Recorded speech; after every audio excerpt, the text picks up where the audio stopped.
What happened on Friday in Leigh-on-Sea, next door to Southend, was truly horrendous and a big shock to everybody. A shock to everybody involved in politics and current affairs, a shock to the country.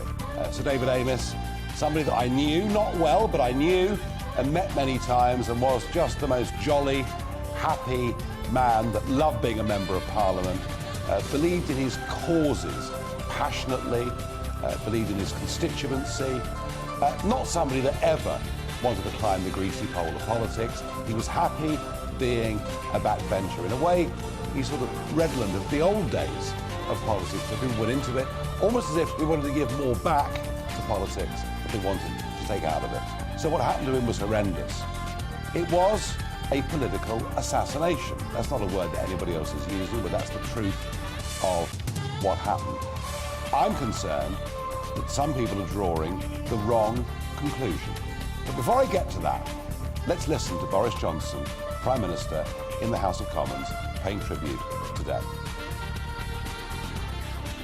Sir David was taken from us in a contemptible act of violence, striking at the core of what it is to be a member of this House, and violating the sanctity both of the church in which he was killed and the constituency surgery that is so essential to our representative democracy.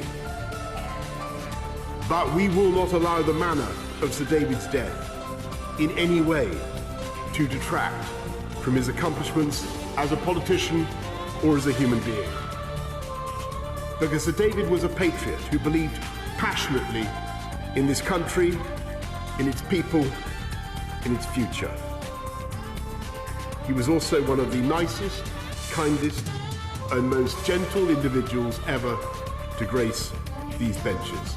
As it is only a short time since Sir David last put that very case to me in this chamber, I am happy to announce that Her Majesty has agreed that Southend will be accorded the city status it so clearly deserves.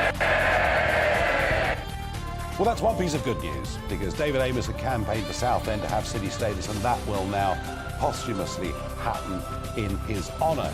But what's disturbed me ever since Friday is the analysis.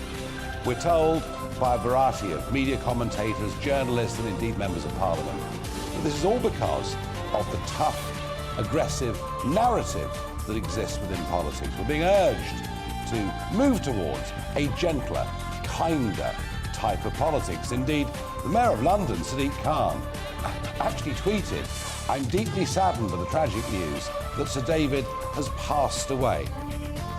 No, Sadiq Khan, this is not a 98-year-old D-Day veteran that died in his sleep. This is somebody that was brutally assaulted, stabbed 17 times, and died directly as a result of it. And we're all dancing around handbags here without anybody really wanting to call it what it is.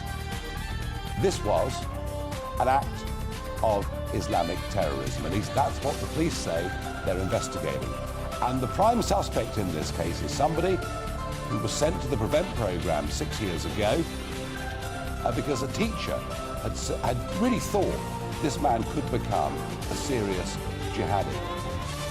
I've been astonished by two things out of all of this. The first is that those that go through the PREVENT programme, their details and data are not passed on to the security services, are not passed on to the police or databases. And yes, I know there are human rights objections to individuals' names being passed on to those databases. Well, what about the human rights of David Amess and his family?